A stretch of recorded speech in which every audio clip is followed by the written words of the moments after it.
Welcome to another edition of the High on Hoops NBA podcast. This is Nick Massioli, and joining me as always, Steve Hendrickson.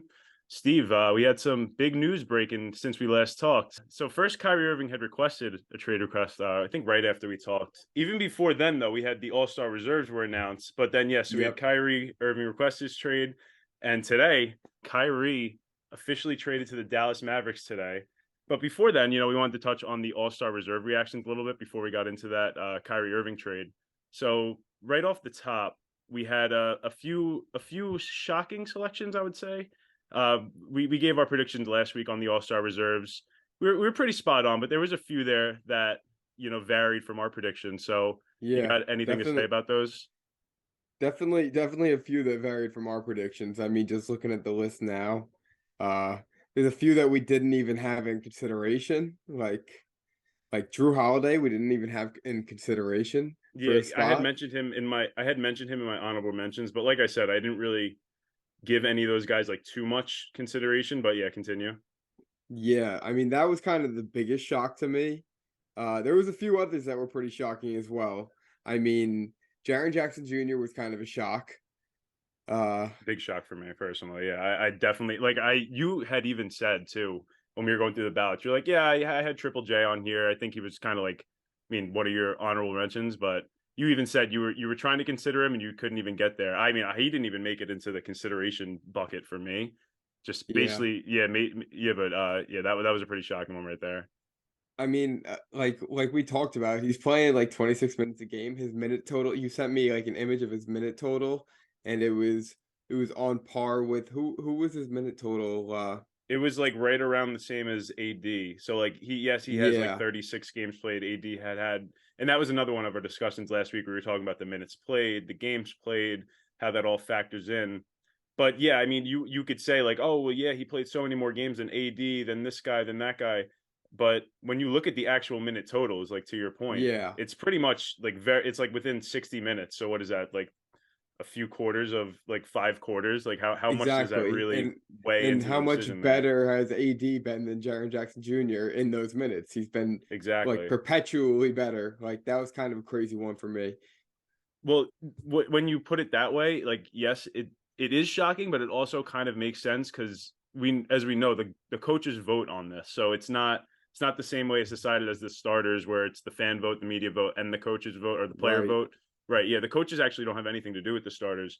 This is all coaches making the decision. So it's shocking, but it's also shocking. I think Drew Holiday is kind of in the same light here. It's about like the same. It's probably the same reason they both got voted in, It was actually a but key concept that defense. we spoke about last week. Defense, Exactly. exactly. Exactly. We said, do you really want to see Do you want to see defense in the All-Star game? Well, I guess coaches do, and The that's coaches actually damn something we well did mention, do. though.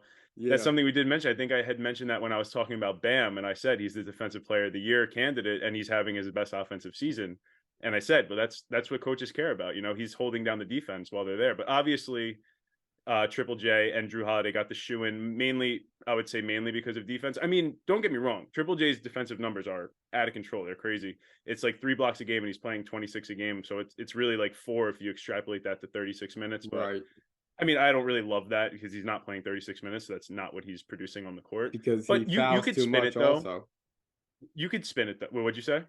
He fouls too much. That's why he's not on the Yeah, court. Like, he's a huge foul magnet. So yeah, I mean, when it comes down to Triple J, I would say Fox should have been over him. De'Aaron Fox should have probably got that spot over him. I know but Ant Edwards is the other guy. It's pretty much mhm. neck and neck there. Personally, I give the lean to Fox, but at the same time, you could say Ant should be in there because the Kings are already represented with Sabonis. I mean, who Yeah. would you have in there over Triple J? I'm pretty sure that I would have Ant in there instead of Triple J, but we don't know if he was voted in as a wild card or a front court guy. That's what Yeah, makes it so difficult. yeah, that's true. I would assume. I mean, it's either Paul George or Triple J Yeah. in the wild card of the front court. I mean, it doesn't really matter when you get down to it. I think like with It the way it all doesn't. works out, Yeah. like I would say they're probably a wild card. I'm assuming this was a wild card spot here, but yeah, I probably would have had Fox over Triple J, and I probably would have had Ant Edwards over Paul George. But the way we said last week, that's the way the front court voting works. It's you have to get a front court guy in there. But I'm like like baffled that Paul George made it in. I'm baffled. Like completely baffled. yeah, I mean, I'm not. I had him, like we said, I had him on my ballot before I switched him last minute to AD, but it makes sense just because of the numbers. They wanted to represent the Clippers. It's I think it's a lot about team representation, but it definitely should have been Anthony Edwards in there. But like you said, to your point, who knows if Paul George is in that front court spot and then it became Yeah. Ant Edwards or Triple J. Not that it should So matter we too don't much. know. But anyway, in the West, so that's the West. And I do want to note this. Steph Curry might be out until the All-Star break. That's right. Hopefully that That's doesn't right. roll through the All-Star break. That But just happened if we are today. going to Yeah. have an injury replacement, I would probably say Fox will get it. But it'll probably be Fox or Ant. So one of these guys has a chance to still make it. So, not I, too much harm done there. I know that the reserves have been like being voted on for like the past week, 2 weeks. And Edwards has kind of just started going crazy in those past 2 weeks. So if there is an injury replacement, I think it's going to be Ant strictly because of Yeah. recency bias. And like I said, Uh, representation too. The Kings are already in there. We already exactly, got a guy in there. exactly. Yeah. And then the question is, what happens with Kyrie? Like, So I was actually thinking about this. What happens with Kyrie? I think there's no change because I think it's just it's they're just in just the draft pool now. He's just one of the yeah. starters. So I I think guess he's you're just an right. East starter. I don't think they're going to elect another East starter. I think I was about to say too. The voting I think is for more. I think the voting probably closed like last week or the week before. So the Yeah, more recent occurrings I don't think really have too much of an effect on the All Star break. But anyway, then we get into the East. We had I would say this one was probably a little bit. I don't know. They were both like equally surprising. When you talk about Drew getting in there, I know you had Siakam on your ballot, and I had Harden on my ballot last week. You also had Harden though. I think one of these two guys probably should have been there over Drew. Like if you okay, the coaches are talking about defense, they don't want to put Harden in there. Great, but I think Siakam definitely should have got the nod, especially yeah, considering. I mean, Drew. The numbers are like weirdly like the not the worst, but they're like not the best numbers he's put up with the Bucks, and he's been the second option this year. So it's just like weird. He really hasn't had the yeah. offensive production to justify it. I'm happy he's in. He's the first time he's been in, I think, since his last year with the Sixers, which is pretty wild. But yeah, Drew got in there over Siakam and Harden, or whichever one you want to say he got over. I think one of those two guys probably should have been there over Drew. But at the end of the day, coaches decided that defense was what mattered to them. And I mean, Siakam should have been in there over him if you're talking about that, but I could live with it. It doesn't bother me too much. Yeah, and the other one that was like it's not like I was like shocked by it because I had him in my ballot, but DeMar was kind of interesting. I'm surprised that the Yeah. coaches voted DeMar in. I mean, Yeah. we're talking about defense and total game like control. They see Siakam play 38 minutes a night and like control the whole entire game for that team because that team's really been in a bad way, and he's kind of been the best player on that team by a long margin. Like Right. Yeah. If it was I up to me, yeah. I definitely would have had I would have had Siakam over DeRozan. We actually had this discussion last week. I had Jimmy, Siakam, DeRozan. Yeah. I had them kind of in one. I was like, there's one spot for these three guys. And I actually ended up giving it to Jimmy, which in hindsight, I should have thought about the representation part of it. Like they already got Bam in there. So I should have assumed it was Hmm. between those guys. But yeah, I probably would have put Siakam over DeMar as well. Like you said, he's got the defensive chops for it. And he also has the numbers to back it up. They're pretty much closer on par with DeMar's. And his team is in a better or around the same spot with less around him. So I definitely would have given it to Siakam and Harden over Drew and DeMar. But again, nothing that bothers me too much. I could live with it. Yeah. And there's always the It possibility of an injury replacement too. So we might get one of these guys in there. exactly. It's completely like interchangeable with like the fringes of these guys. There's only so many spots, and there's the depth in the NBA is crazier than it's ever been. It's hard to miss the All-Star game, but it's hard to pick the All-Star game. I've realized Yeah. how difficult it is over like the past 2 weeks when I've really focused in on trying to do it. It's difficult. Yeah. Yeah. It definitely gets like, you really start comparing very like niche stats and just situational aspects of things. But yeah, I mean, I think for the most part, they pretty much got it right. So yeah, that was news break number one since we talked. Then we had a bomb drop right before the weekend, I think, or maybe it was the first, maybe it was Friday. Yeah, right before the weekend. So Kyrie Irving requested a trade, and we Hmm. know things move fast around here in the NBA. So this morning, or actually this afternoon, early this afternoon, we got the trade. So Kyrie going to the Mavericks. So this was definitely, I mean, they were definitely looked at as one of the teams on the table. I think for me, I was thinking it was going to be maybe like Obviously, the Lakers have been talked about nonstop. I didn't really see it with Westbrook going back to Brooklyn. I just didn't. I think they're trying to Yeah. salvage it with KD there. So it was the Lakers were up there, but I really thought it was between like the Clippers and the Heat. Maybe I knew the Mavs were in there, but I didn't think they really had the package or the willingness to drop the package. But here we go. I mean, we got Kyrie on the Mavs. So, what's your initial reaction for that? Dude, I was dumbstruck. I'm the one I texted you right after it happened. Yeah, And I was literally in the gym just working out and I get on my phone and like in big red letters, trade Kyrie Irving to the Dallas Mavericks. And I'm just like, what the fuck? And Spencer Dinwiddie coming back to the Nets. I kind of love that for him because that's where he made his name. yeah. And it gives him more of an opportunity to like handle the ball a little bit, you know what I mean? And they got a first round pick back from it as well, and they got Dorian Finney-Smith. I don't know if you mentioned that before, but they also got like a Yeah, couple no, I second didn't round get into the picks. details of the package. Yeah, I didn't get into the actual finite details of the package yet. Yeah, But I was, yeah, just from a general like initial reaction standpoint, we're definitely going to touch on the Nets too. But I think right now the focus is the Mavericks. for So sure. initially, the first thing I thought, and don't crucify me for this, but the first thing I initially thought of was Kyrie times Braun, like 2023 edition, bringing it back. Kyrie more taking on the veteran role, as terrifying as that sounds. I mean, I love Kyrie, but he's definitely might not be the best guy to To be stabilize a the situation. leader, Yes, considering stabilize an Boston. already erratic situation. But yeah, that's the first thing I thought. Just in terms of play style on the offensive end, we're not going to have any chase down game saving blocks from Luka Doncic anytime soon, No, no, unless I don't think unless he so. gets his vertical up. But yeah, so that's the initial thing I had thought was it kind of brings me shades of Kyrie times Braun, but more for the modern NBA, spacing everything. So I think Yeah. it's just going to be a must watch every night. Like League Pass, number one Oh League my Pass team, gosh. all of a sudden have, I and they mean, my already number were an one league amazing pass League Pass team is team. still gonna be the Magic. I'm still Yeah, number one is the Magic. I don't care who's can't on. go against Magic's your boy number Balo. one. No, no. But But no, anyway, they're gonna be must watch TV. Must watch TV every yeah. night.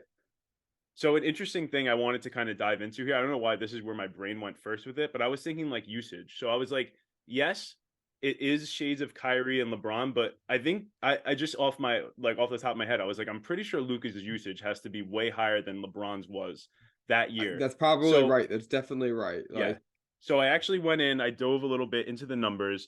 So I have for this year, it's Kyrie is at 29.8% usage rate.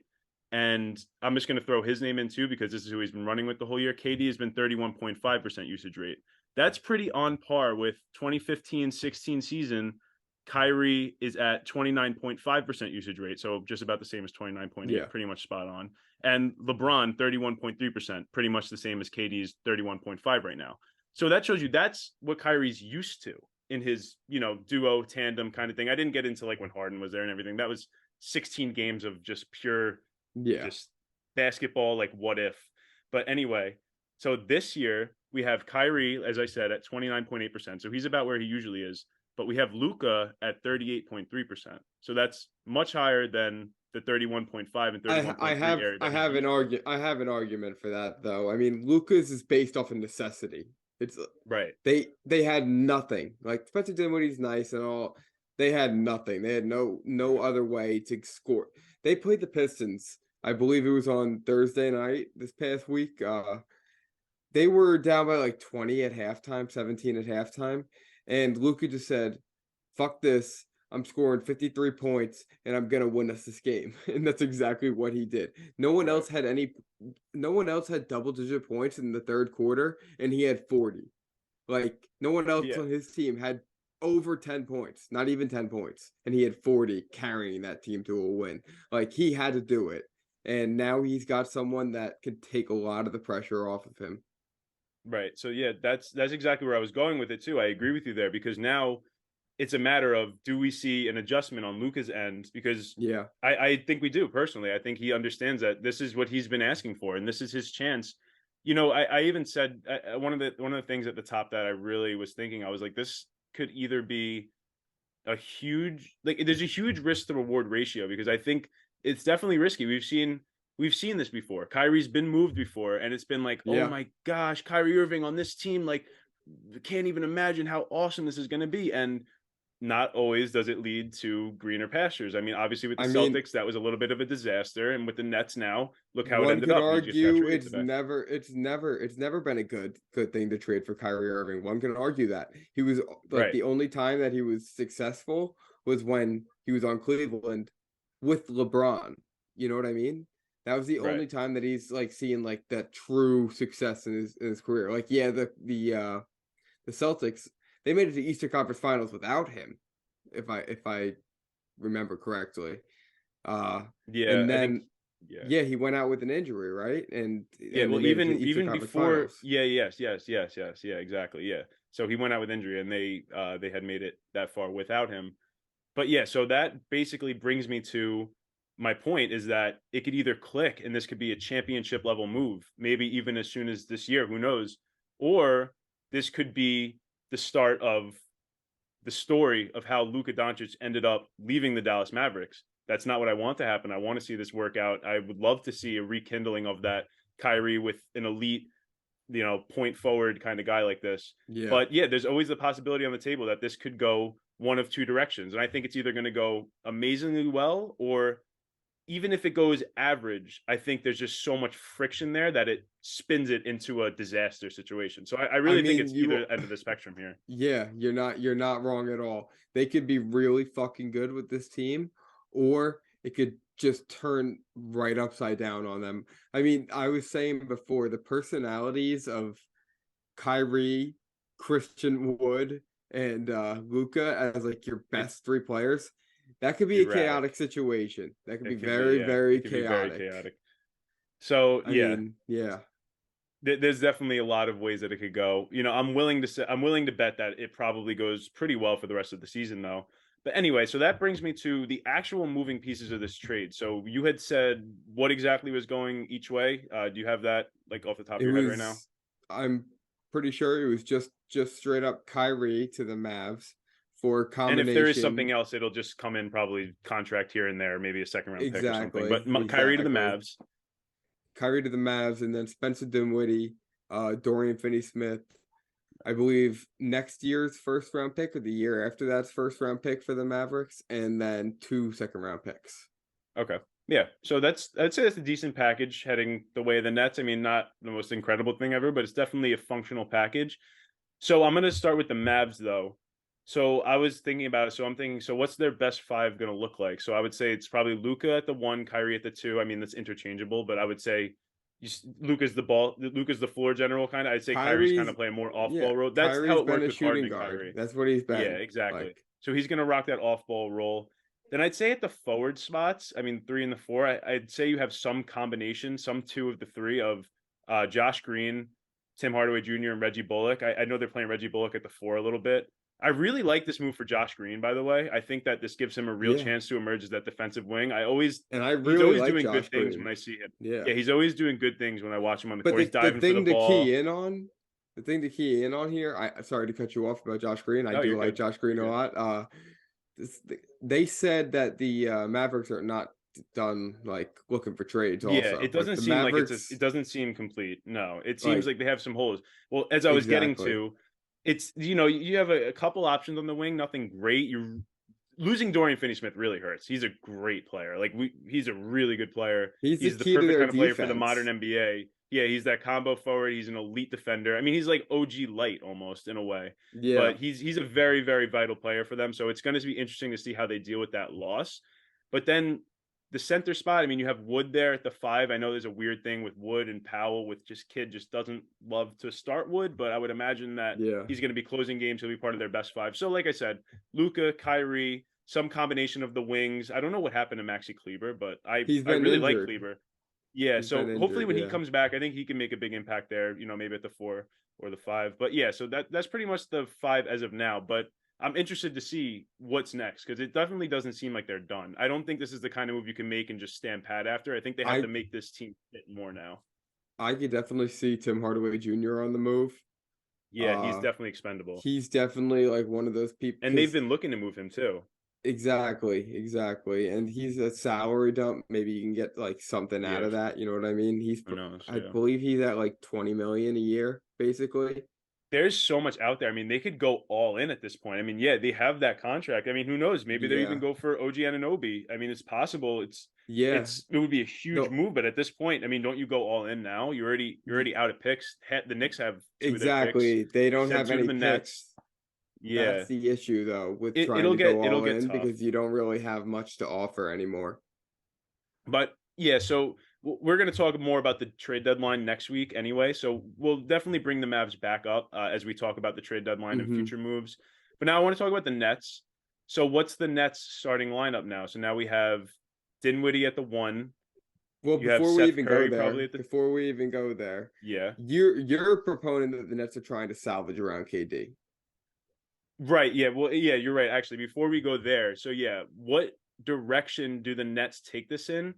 I think they made this move a little bit early. I think they pulled the trigger earlier, sooner than later, because I think they really want to like have at least a few days to think about which direction this should go and see KD's reaction to the trade. Because it's Hmm. really up to what Kevin Durant wants to do. I think the Nets want to keep him. I think that this move is indicative too that they're trying to salvage the season.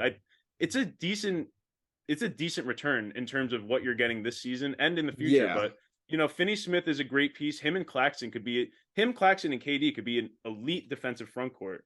But yeah, I think Ben Simmons is on the move, man. I think I Ben's got to go now.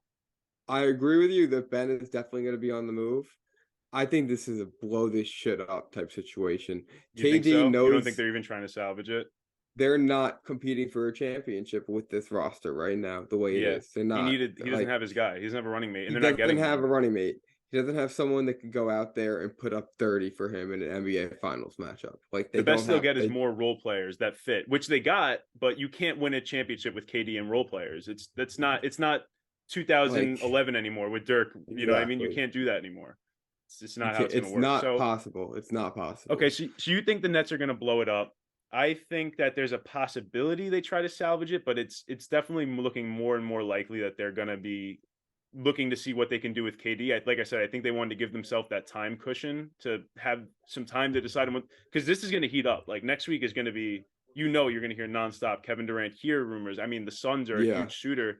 I'm honestly shocked they didn't pull the trigger in the summer.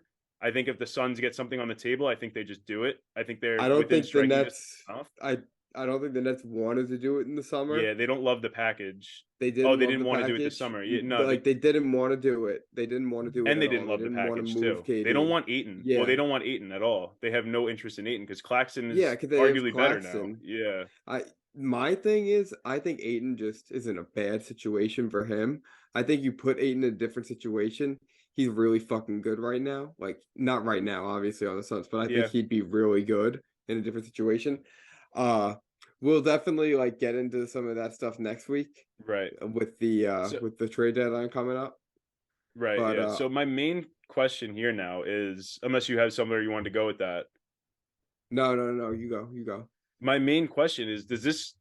I know we said there's going to be more trades down the line, but does this make the Mavericks into contenders as of now? What do you think? That's a tough one, honestly. In all honesty, that's a really tough one. Uh, I'm gonna say like stringently no. I'm gonna say no for now Okay, because I I'm gonna go the don't other know what those direction. other moves are. I'm gonna go with yes for now. Honestly, I think even if they decided to stand pat, I think the West is so wide open. Like we've seen what Luca can do with Jalen Brunson as his number two. I mean, Kyrie Irving is. I honestly this year I would say they're pretty close in terms of who's better, but I think Kyrie definitely gets the nod in terms of just history, and we've seen he's won a championship on the back of an incredible performance, from Yeah, himself. So you really can't give the nod to Brunson over them. So I would say this is Luca's second best player he's ever had, and we've seen him make runs with lesser guys next to him. So I think as long as everything goes well in terms of chemistry, the gel, the fit, which I think Kyrie's probably thrilled. Like I think he's definitely in a good place. I think he felt yeah. backstabbed by the Nets front office. I don't think he felt wanted. He didn't get the extension, and yes, he made some questionable decisions this year, but even throughout those decisions, he didn't feel like he had the support of the Mavericks. And Mark Cuban is a Hmm. people's owner. I mean, he's a player's owner. So he's definitely going to make sure Kyrie feels welcome, feels at home. And this is one of the biggest gets for them in a long time. I mean, even the Kristaps deal was like a big deal, but I feel like this is a much more high profile move for Way them. higher profile. Yeah, so I think I would definitely give him the nod right now. I think Josh Green could kind of step up where Dorian Finney-Smith left off. I think he definitely has the potential to pop a little bit. And then, like, I definitely think they're going to get at least one or two more moves going, get maybe another big guy. I don't love Wood, but it's the defense with this team. They need to find some way to shore up for the defensive loss with Finney-Smith. But if they can do that, man, I think the sky's the limit for them.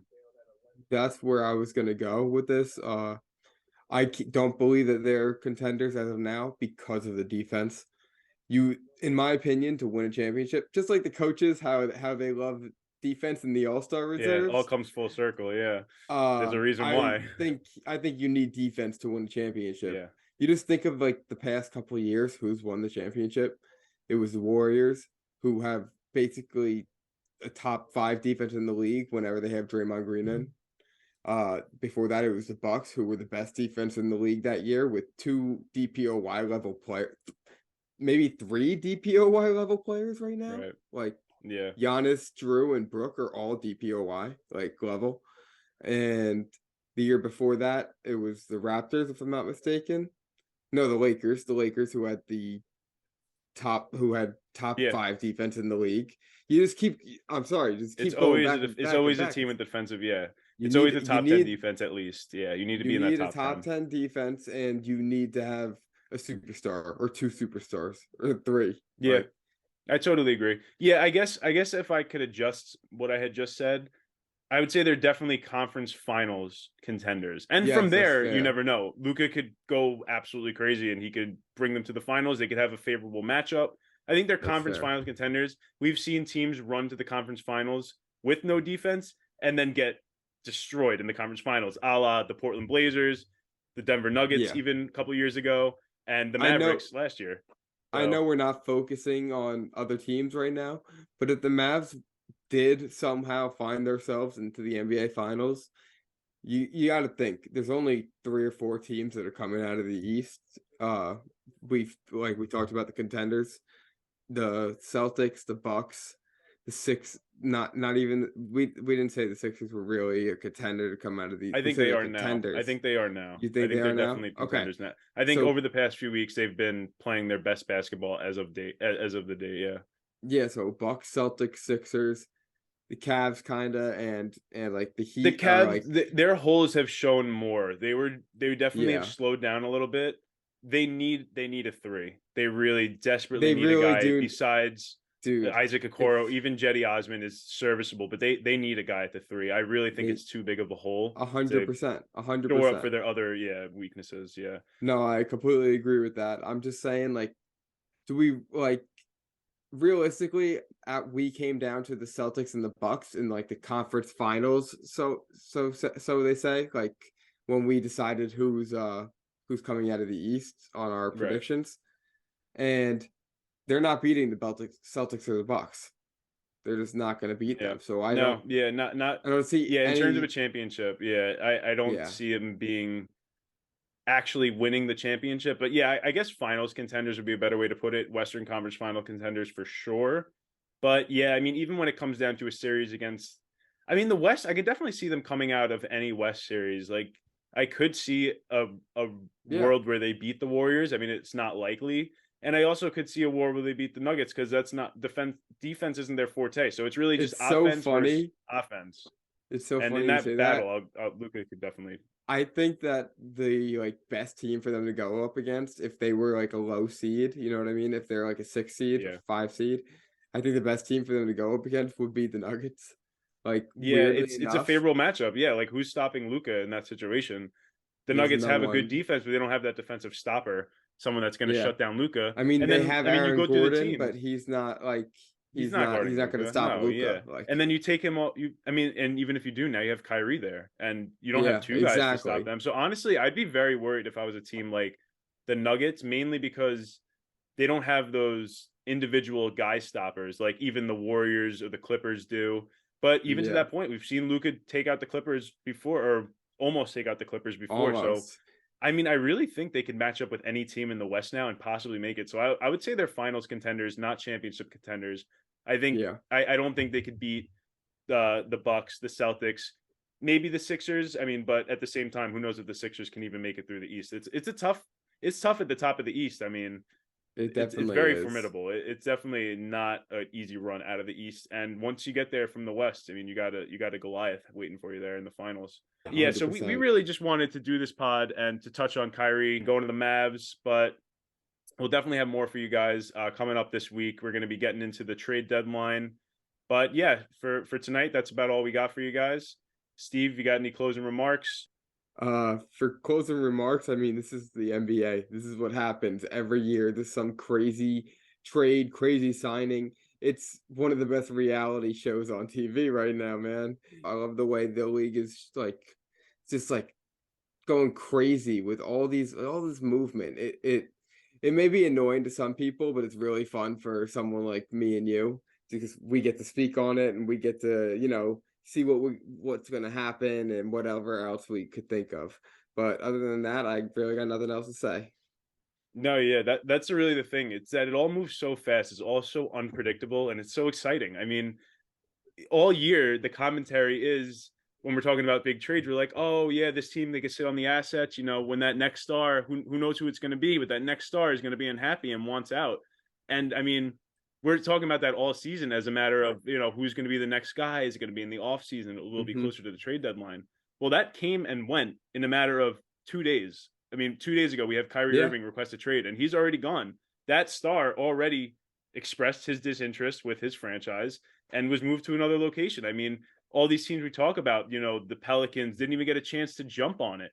And all of a Mm-mm. sudden it happens and it's over. And now you literally are waiting for the next one. I mean, it could be as soon as this week. It could be Kevin Durant. It could be, I mean, like we said, Ben Simmons. I mean, that won't really be his own decision, but who Yeah. knows who's next? And I'm willing to bet that we'll have another one of these. So yeah, man, it's great talking to you and have a great night, bro.